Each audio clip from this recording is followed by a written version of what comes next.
Matapos marinig iyon ng mga tao sa Redford, tila naniwala sila sa sinabi ng ating bida. Dahil kung iisipin nilang mabuti, pumunta ang kaibigan niya sa mansyon ni Baron Dread upang maghanap ng trabaho, ngunit pagkatapos nung ay nawala na siya. Noong panahong iyon, inakala niya na baka pumunta siya sa kabisera upang magtrabaho bilang isang mangangalakal. Sinabi ng ating bida nang tanungin niya si Count Rondon, kung bakit niya piniling itago ang katotohanan kahit na tinawag siyang taksil. Ipinaliwanag ni Count Rondon sa panahon ng hindi pagkakaunawaan, kung ang hari ng Redford na namumuno sa kaharian, ay siya pang kinikritiko, hindi lamang ito magiging kagaya ng kaguluhan ngayon. Dahil alam ni Count Rondon na haantong ito sa isang pag-aalsa, at kalaunan sa pagbagsak ng kaharian. Tinanong naman ng ating bida si Jacqueline kung siya ba ang nakaisip ng ideya sa kaguluhang ito. Hindi naman maintindihan ni Jacqueline kung ano ang sinasabi ng ating bida. Sinabi ng ating bida ang katotohanan na may perang nakalagay sa karwahe ng kabayo upang lutisin ang issue sa Gold Bank na isang lihim na tanging isang tao lamang ang nakakaalam. Kaya't tinanong niya kung sino ang nagsabi sa kanya ng impormasyong iyon. At dagdag pa niya, narito ba ngayon ang taong nagbigay ng impormasyong iyon sa kanya? Pinaalam ng ating bida na ang taong iyon ay ang tagapaglingkod ng bar. Nasa isip naman ni Jacqueline kung iisipin niya ng mabuti, hindi niya nga ito nakikita simula pa kahapon. Tinanong ng ating bida sa kanila kung hindi ba nila napapansing kakaiba na nagawa nilang talunin ang mga Aura Knights na nagbabantay sa karwahe ng kabayo. Na lahat sila ay may pagkakataong malaman ang katotohanan, ngunit wala ni isa sa kanila ang nakaunawa nito. Sinabi ni Roman sa kanila na ginamit sila ng mga nagpapakilos ng imperyo ng Kronos at nagawa nila ang isang bagay na hindi na nila maaaring baguhin pa. Dahil sa nangyari nasaktan si Count Rondon, na nagbuwis ng buhay para sa kaharian ng Redford, at namatay ang mga inosenteng sundalo niya. Kaya tinanong ng ating bida si Jacqueline kung iniisip niya pa rin bang siya ang bayani na nagligtas sa Redford. Nagulat naman si Jacqueline matapos niyang marinig iyon mula sa ating bida, at nalaman niya na ginamit lamang sila ng Kronos. Dahil doon, binitawan na ng mga mamamayan ang kanilang mga sibat at itinigil na ang marahas na panggugulo. Makikita na binaba na nilang lahat ang kanilang mga sandata dahil nalaman nila na si Count Rondon ay hindi isang taksil. Matapos iyon maisip ni Jacqueline na ang lahat ng ito ay bahagi ng kanyang pag-uudyok sa mga tao na manggulo. Kaya iniisip niya kung ano ba ang nagawa niya. Samantala nakausap ni Jacqueline ang Finance Minister ng Redford. Sinabi ni Jacqueline na tiyak na mahirap para sa kanya magtrabaho para sa isang taksil gaya ni Count Rondon. At sigurado siyang nagnanakaw pa ito ng kanilang mga sahod.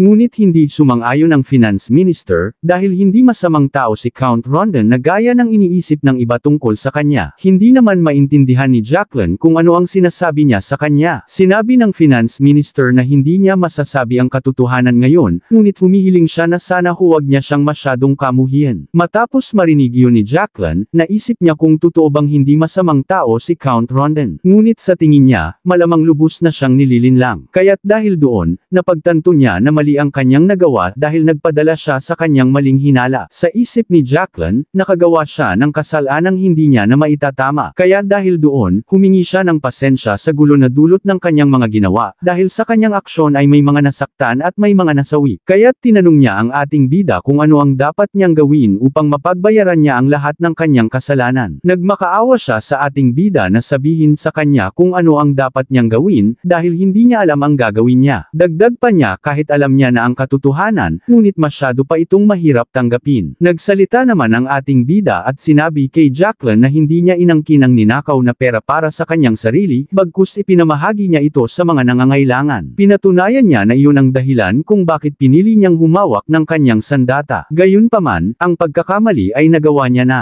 Kahit umiyak pa siya ngayon, hindi na niya maibabalik ang mga taong nawala ang buhay dahil sa kanyang ginawa. Kaya upang hindi na maulit ang ganitong pangyayari, makikita na unti-unti binubunot ng ating bida ang kanyang espada. Sinabi niya kay Jacqueline na kailangan niyang panagutin ang sarili niya upang mapagbayaran ang kanyang kasalanan. Sinabi ng ating bida sa mga mamamayan ng Redford na kailangan nila itong marinig ng mabuti, dahil kailangang tandaan nila ang araw na ito. Bagamat si Jacqueline ay hindi ang bayani ng Redford, ngunit mananatili siyang kanilang tagapagligtas. Ngunit siya rin ang taong tatanggap ng kanilang mga kasalanan at mamamatay para sa kanila. Kaya, kapag inulit nila ang parehong pagkakamali sa hinaharap, nais niyang tandaan nila na wala ng ibang tao ang tatanggap ng sisi para sa kanilang mga kasalanan. Dahil doon, napagtanto ni Jacqueline na iyon na ang kanyang katapusan, kaya tinanggap niya na ang kanyang kamatayan. Makikita na binitay na siya at pinaslang gamit ang espada ng ating bida, at tinapos ito sa harap ng Plaza. Kasabay nito, papunta na si Count Rondon sa maharlikang pamilya ng hari, at makikita na nagsama siya ng mararaming knights. Sa isip ni Count Rondon, umabot na sa sukdulan ang galit ng mga tao sa Redford. Kaya kung hindi nila maresolba ang mga pangunahing issue nila, mauulit lamang ang kaguluhan. Sa huli, may isang kailangang magpabagsak sa hari ng Redford mula sa kanyang trono para sa kinabukasan ng kaharian ng Redford. Ngunit hindi niya inaasahan na siya ang magiging taong iyon upang maging bagong hari ng Redford. Kinausap naman niya ang kanyang Knight Captain ukol sa pagpunta nila sa maharlikang pamilya ng Redford. Sinabi niya sa kanya kung umatake ang mga Imperial Knights sa kanila, gusto niyang pugutan ng ulo ang kapitan nila ng walang pag-aalinlangan at agad na ubusin ang kanilang mga tauhan. Sa huli, ang laban na ito ay nagpapaburo sa mga pangunahin haligi ng kaharian ng Redford. Sinabi niya sa kanyang Knight Captain na kailangan niyang tandaan ito, kung hindi nila makukuha ang trono ng Redford, tiyak na tatahakin ng Redford ang landas ng pagkawasak. Samantala nakarating na sila sa pangunahing kastilyo ng Redford, kung saan nakatira ang hari ng Redford. Biglang bumukas ang pintuan pagkatapos dumating ni Count Rondon sa kastilyo ng Redford. Nagulat naman si Count Rondon nang makita niya kung sino ang sumalubong sa kanila. Makikita ang lumabas sa kastilyo ang mga Imperial Knights ng Redford kasama ang kanilang kapitan. Sa isip ni Count Rondon, ang pagkikita sa mga Imperial Knights ay isa talagang hindi maiiwasang pangyayari. Sinabi ng kapitan ng Imperial Knights na ang Redford Imperial Knights ay umiiral upang protektahan ang pamilya ng hari. Bagamat alam nilang nagkakasala sila ng pagtataksil sa pagkontra sa kanilang hari, ngunit napagdesisyonan nila ito upang maitama ang landas ng kanilang kaharian. Sinabi niya na ipipikit nila ang kanilang mga mata at isasara ang kanilang mga tainga sa lugar na ito. Para sa kapakanan ng kaharian ng Redford, sinabi niya na gawin ni Count Rondon ang nararapat gawin. Makikita na hindi sila kinontra, bagkus binigyan pa sila ng daan papunta sa trono ng hari. Nagulat si Count Rondon dahil hindi lang siya ang nagnanais ng pagbabago sa kaharian ng Redford. Kaya't nagmamadali siyang naglalakad patungo sa trono ng hari upang ito ay makausap. Nagpakilala si Count Rondon at binuksan ang pintuan ng hari, sinabi niyang humihiling siya ng isang pagpupulong. Ngunit pagkabukas niya, may nakita siyang kakaiba sa kanilang hari kaya't kinagulat niya ito. Makikitang nakahiga na lamang ang hari ng Redford sa sahig at ito ay wala ng buhay, kaya kinagulat ito ni Count Rondon. Bago pa siya bawian ng buhay, may isinulat siya sa isang papel. Sinabi niya kay Count Rondon matapos niyang marinig na siya ay inatake, hindi niya mapigilan ang galit na naramdaman niya laban sa kanyang sarili. Bagamat alam niyang tapat siya sa kaharian ng Redford, pinagsisisihan niya ang mga araw na pinili niyang baliwalain ito. Iniiwan niya ang liham na ito dahil napagdesisyonan niyang ipaalam sa lahat ang katotohanan. Nang isang araw nakatanggap siya ng liham. Sinabi nitong kung hindi niya isasabuhay ang isang maluhong pamumuhay, mawawala ang buhay ng kanyang mga anak. Nang napagdesisyonan niyang baliwalain ito dahil akala niya ito ay isang biro lamang, ngunit naging katotohanan ang nilalaman ng liham. Matapos iyon mabasa ni Count Rondon na mayroong isang puwersang nagtatangkang paslangin ang maharlikang pamilya ng hari. Iniisip niya ng mabuti kung sino kaya ang gagawa nito sa maharlikang pamilya ng hari upang mapuwersa ito na sumunod sa kanila.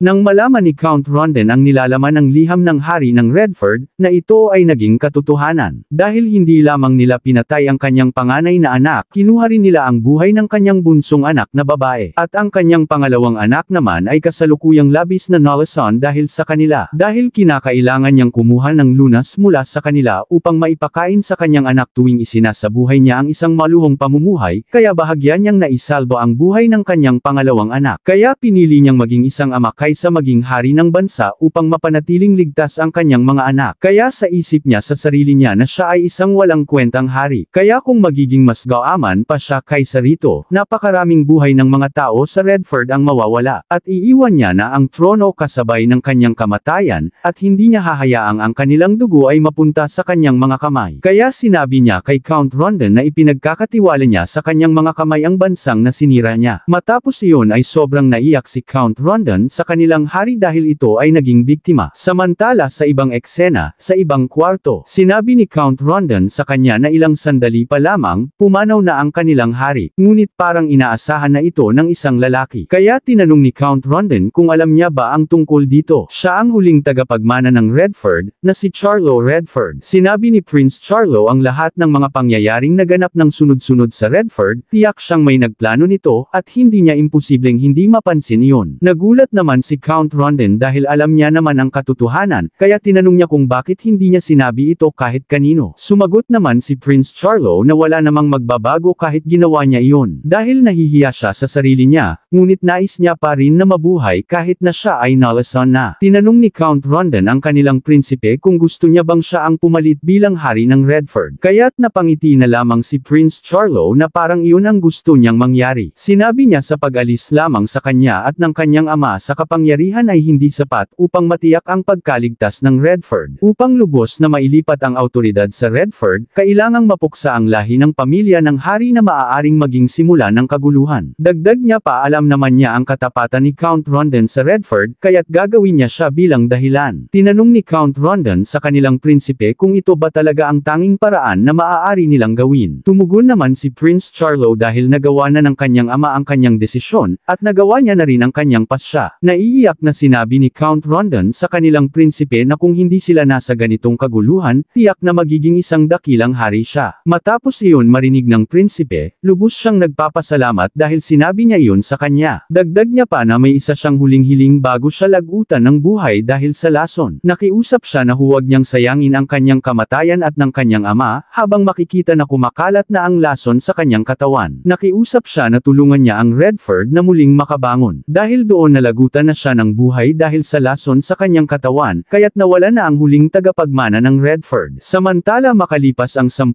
araw sa palasyo ng kaharian ng Redford, nagsindi sila ng apoy sa labas ng palasyo. Makikita na sinunog nila ang katawan ng hari ng Redford at si Prinsipe Charlo upang maging mapayapa ang kanilang kaluluwa. Habang iniisip ni Count Rondon, nangangako siya sa sarili niya na ang Redford ay hindi basta-basta babagsak, dahil gagawin niya itong isang kaharian na hindi matatalo sa mga plano ng imperyo ng Kronos sa pamamagitan ng palaging pag-question sa mga ipinapakitang katotohanan at pagbibigay pansin sa boses ng kanilang mga mamamayan. Habang umiiyak siya, tinitiyak din niya na ipaghihiganti silang dalawa laban sa imperyo ng Kronos. Matapos nilang ilibing ang kanilang hari at prinsipe, inutos niya sa mga knight ng Redford na gagawin nila ang seremonya ng koronasyon sa ilang araw. Sumunod naman ang mga Imperial Knights sa kanya at tinawag siya na hari. Nang araw ng koronasyon ng bagong hari ng Redford, makikita na nagtitipon-tipon ang mga tao upang saksihan ang bagong pinuno ng kanilang bansa. Sa isip ni King Rondon, ito ang mga taong pamumunuan niya mula ngayon, habang binabati siya ng mga tao bilang kanilang bagong hari. Sinabi sa kanya ng ating bida kanina, ang parehong mga taong dating tumatawag sa kanya bilang taksil, at ang mga nagpapahayag ngayon ng kanilang paggalang sa kanya ay lahat sila ay ang mga mamamayan ng Redford. Dagdag pa niya, para sa kinabukasan ng lahat ng mga taong iyon, nakasalalay lamang ito kung paano niya sila pamumunuan. Seryoso si King Rondon at sinabing ang kaharian ng Redford ay hindi na muling hahayaang maulit ang nakaraan. Dahil dito opisyal na siyang itinalaga bilang bagong hari ng Redford na si King Rondon, na pamumunuan ng Redford ng tama. Habang sa malayong lugar, pinapanood ito ng ating bida, ang koronasyon ni King Rondon. Sa isip niya kapag nakabawi na ang Redford sa mga problema nito, ang Dimitri ay magkakaroon ng isang mapagkakatiwalaang kaalyado. Matapos noon, iniutos niya kay Chris na maghanda na sila para sa paglalakbay patungo sa imperyo ng Valhalla. Samantala nakarating na sila sa hangganan ng Valhalla,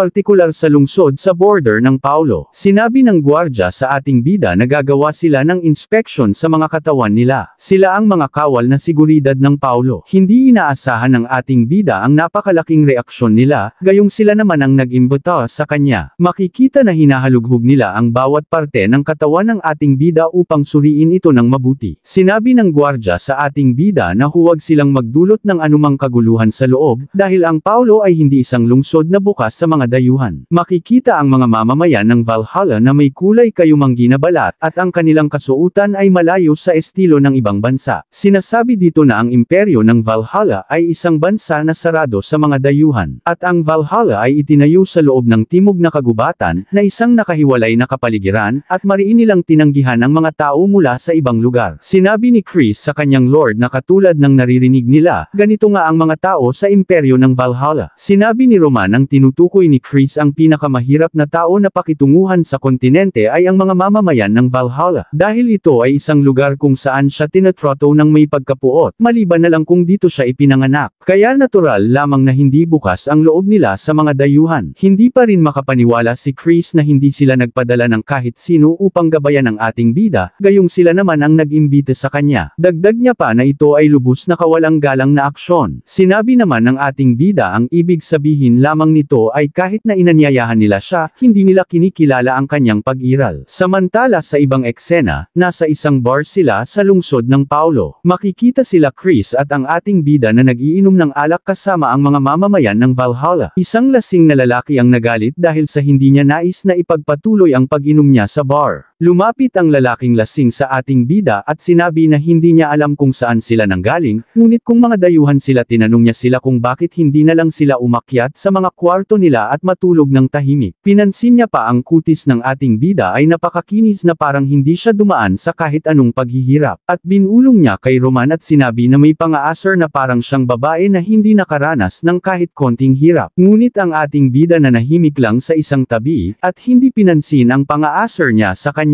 Dahil doon ay nagalit ang lalaki sa ating bida dahil paanong nagawa niyang baliwalain siya. Sinabi ng mga kasamahan niya na kalmeyan niya ang kanyang sarili at huwag siyang takutin ng gusto na halos maihi na siya sa salawal. Kaya sinabi ng lalaki kung ipagpapatuloy ng ating bida na uupo dyan, hihilahin niya siya sa ulo paakyat sa kwarto niya. Dahil doon, napagdesisyonan na ni Roman na tawagan ang kanyang tauhan na si Chris. Dahil kailangan nilang ipahayag ang kanilang pagdating sa imperyo ng Valhalla sa mga tao rito. Naiinis ang lalaki at tinanong kung anong kalokohan ang pinagsasabi niya sa kanya, at makikita na ang kamay ni Chris ay nasa mukha na niya. Makikita na galit si Chris dahil binabastos ang kanyang lord sa harapan niya, kaya't binalibag niya ito sa lamesa. Dahil doon, ang maingay na lalaki na lasing ay napahiga na lang matapos siyang hampasin ni Chris sa lamesa. Matapos nun, ay bumangon siya at tinanong kay Chris kung bakit ang lakas ng loob niya siyang atakihin. Sobrang naiinis siya at nais ipakita kay Chris kung anong klaseng lugar ang imperyo ng Valhalla. Ngunit makikita sa mga mata ni Chris ang pagiging seryoso dahil binastos niya ang kanilang lord. Dahil sa inis niya, mabilis niyang sinuntok ang lalaki sa tiyan nito, dahil doon ay napinsala siya dahil sa bilis at lakas ng suntok ni Chris. Binayaran naman ni Roman ang tagapaglingkod ng bar gamit ang ginto bilang bayad sa kaguluhang na kanilang nagawa. Nang makita ito ng lalaki, namangha siya dahil sa dami ng ginto na ibinigay ng ating bida. At nais din niya na dalhin niya siya sa pangunahing kalye rito sa Paulo. Kaya't nagpasalamat ang tagapaglingkod ng bar at sinabing dadalhin ang ating bida sa pangunahing kalye ng Paulo. Ipinakita niya ang Paulo Plaza, ang sentro ng Paulo. Mula rito, sinabi niya na maaari siyang pumunta kahit saan sa buong lungsod. Dagdag pa niya, dito nagaganap ang pinakamaraming interaksyon ng mga tao. Ngunit nagbigay siya ng babala, ngayong pa lang, ayaw niya ng gulo at pinagsabihan siya na huwag niyang ulitin ang ginawa niya sa bar. Sa kanyang isipan, naiisip ng ating bida na tinatawag nilang imperyo ang lugar na ito, pero wala naman silang klase o mga katangian na angkop para sa isang imperyo. Ngunit hindi na lang siya nakipagtalo. Napahanga pa siya sa pagkakabanggit ng mga tao sa kanilang imperyo. Tulad ng mga imperyo sa kasaysayan, napansin niyang ang Kronos ay hindi pa kayang kontrolin ang matinding kasakiman ng mga tao nito. At kahit ang Valhalla na itinuturing ang sarili bilang isang imperyo, ay hindi pa rin kayang talikuran ang kanilang barbaric na ugali. Kaya't napangiti na lang siya, dahil kailangan niyang mag-adjust at kumilos ng naaayon sa imperyo ng Valhalla. Biglang nagpakilala siya sa plaza ng Paulo, sinabi niya na siya si Roman Dimitri na tagapagmana ng Duke ng Dimitri. Dagdag niya pa kung may sino mang gustong makipaglaban sa kanya ay lumapit na ngayon dito sa harap niya. Makikita ang tagapaglingkod ng bar ay tumakbo na lang upang hindi madamay sa gulo na gagawin ng ating bida. Pagkatapos marinig ng mga tao ang nangyari, nag-usap sila tungkol sa problema ng ating bida at kung siya ba ay may sakit sa pag-iisip. May isang taong lumapit sa harap ng ating bida at sinabi na ang lakas ng loob niyang gumawa ng gulo dito sa Valhalla. Kaya sinabi niya na lalabanan niya ang ating bida ngayon, at makikita na mas malaki ang pangangatawan niya kesa kay Roman. Biglang ginamit niya ang kanyang dalang palakol upang upang tapusin kaagad ang ating bida ng mabilis. Ngunit madaling naiwasan lang ito ng ating bida ang atake ng mandirigma ng Valhalla. Napatigil bigla ang ating bida matapos siyang atakihin ng malaking lalaki. At napatingin siya sa kanyang kalaban na parang iniisulto niya ito dahil iyon lang ba ang magagawa niya. Biglang lumapit ang ating bida sa kanya at hindi naman napansin ng lalaki yun ang paglapit ng ating bida sa kanya. Umatake naman ang ating bida sa pamamagitan ng isang malutong na isang sampal sa mukha ng mayabang na lalaki. Sinasabi dito ang ginawa ng ating bida na ito'y tiyak na isang aksyon na nagpapakita ng kawalang respeto sa isang mandirigma. Matapos masampal ang lalaki ay sobrang nainis siya ng gusto dahil ang ginawa ng ating bida ay walang galang. Ngunit matapos niyang magsalita ay sinampal siya kaagad sa kabilang mukha. Nang magsasalita pa sana ang lalaki, ngunit sinampal ulit siya ng ating bida sa kanan niyang pisngi. At ito ay paulit-ulit niyang pinagsasampal ang higanting lalaki upang ito ay sumoko na sa kanyang harapan. Dahil doon, nalaman niya na wala na siyang laban sa ating bida at nagmamakaawa na lang ang lalaki sa ating bida dahil sumusuko na siya. Matapos iyon masaksihan ng mga tao, nagalit sila sa kanya dahil nagawang talunin siya ng isang dayuhan. Dagdag nila na huwag niyang dungisan ang pangalan ng Valhalla. Kaya't may bagong naghamon sa ating bida at sinabi niya sa lalaki na lumayas siya dyan. Dahil ipapakita niya sa kanya ang kapangyarihan ng Valhalla, ngunit sinampal ulit siya ng ating bida. Matapos niya iyon maramdaman, iniisip niya kung sino ba talaga ang kalaban niya. Dahil hindi ordinaryo ang mga kamay ng ating bida. Sa isip niya habang pinagsasampal siya rito, naisip niya na mapapahiya siya kung uurong siya ngayon dito. Kaya't naisip niya na wala na siyang ibang magagawa kundi magpanggap na lang siyang hinimatay. Dahil doon, nagpanggap na lamang siya at natambush siya dahil sa sampal ng ating bida sa kanyang mukha. Ngunit pinagmamasdan ito ng mabuti ng ating bida na parang niloloko lang siya ng kanyang kalaban. Kaya't ang ginawa niya ay sinipal niya ito sa maselang parte ng katawan niya upang ito ay tumayo, kaya't napasigaw ang lalaki sa sakit. Sinabi niya sa kanya na tumayo siya dyan habang may masamang ekspresyon sa kanyang mukha dahil hindi pa siya nawawalan ng malay. Samantala sa ibang eksena, sa opisina ng Lord ng Paulo, sinabi ng lalaki sa kanyang Lord na may problema sila. Dahil ang ating bida ay nakikipaglaban sa mga tao sa plaza ngayon. Hindi naman nag-aalala si Baron Paulo dahil alam niya na darating din siya rito. Dagdag pa niya, iyon mismo ang dahilan niya kung bakit hindi niya pinapunta ang sinuman para gabayan siya rito. Tumugon naman ang kanyang tauhan na may pag-aalala dahil lahat ng mandirigmang lumapit sa kanya ay nagsisuko na. Hindi makapaniwala si Baron Paulo na ang mapagmalaking mandirigma ng Valhalla ay talagang sumuko sa ating bida. Kaya't napagdesisyonan niya na ipapakita niya sa ating bida ng personal kung anong klaseng lugar ang Valhalla. Makikita na lahat ng lumapit sa ating bida na gustong makipaglaban sa kanya ay nakahiga na lang sa sahig dahil sa sampal ni Roman. Nang dumating si Baron Paulo sa plaza, kaagad niyang tinanong ang ating bida kung ano ang ibig sabihin ng ginagawa niya rito. Dahil isa lang siyang dayuhan at isang panauhin lamang dito sa Valhalla. At tinanong niya sa kanya kung bakit niya nagawa ang ganitong karahas na aksyon dito. Dagdag pa niya, kung wala siyang maibigay na matinong dahilan, wala siyang magagawa kundi parusahan siya. Nagsalita naman ang ating bida, dahil hindi niya alam kung ano ang tinutukoy niya. Dahil ang Valhalla ay isang lugar kung saan ang lakas ang nagsasalita para sa lahat. Kaya tinanong naman niya kung hindi ba't iyon ang gusto nila na patunayan niya ang kanyang lakas. Matapos iyon marinig ni Baron Paulo, napansin niya na mas agresibo pa siya kaysa sa mga ipinanganak sa Valhalla. Kaya sinabi niya na kahit na ganoon, hindi nila maaaring palampasin ang insidenteng ito ng ganoon lang. Dahil ang mga laban sa Valhalla ay puro at marangal, at hindi ginagawa ang ganitong klase ng pagkasira. Kaya nakiusap muna siya na sumunod siya sa mga alituntunin ng Valhalla at hayaan niyang imbestigahan muna siya. Pagkatapos noon, siya mismo ang magdadala sa kanya sa kabisera ng Valhalla. Ngunit tumanggi kaagad ang ating bida sa alok niya. Kaya nagalit si Baron Paulo dahil wala siyang karapatang tumanggi dito sa lupain ng Valhalla. Sumagot naman ang ating bida patungkol sa lupain ng Valhalla. Kung ganoon, haharapin niya ang insidenteng ito ayon sa mga batas ng Valhalla. Dahil pipiliin niya ang pagliliti sa pamamagitan ng labanan. Kaya sinabi niya na kung gusto nila siyang imbestigahan, gamitin niya ang mga sundalo na dala niya para subukang dalhin siya. Sa isip ni Baron Paulo, na mukhang hinahamon niya siya.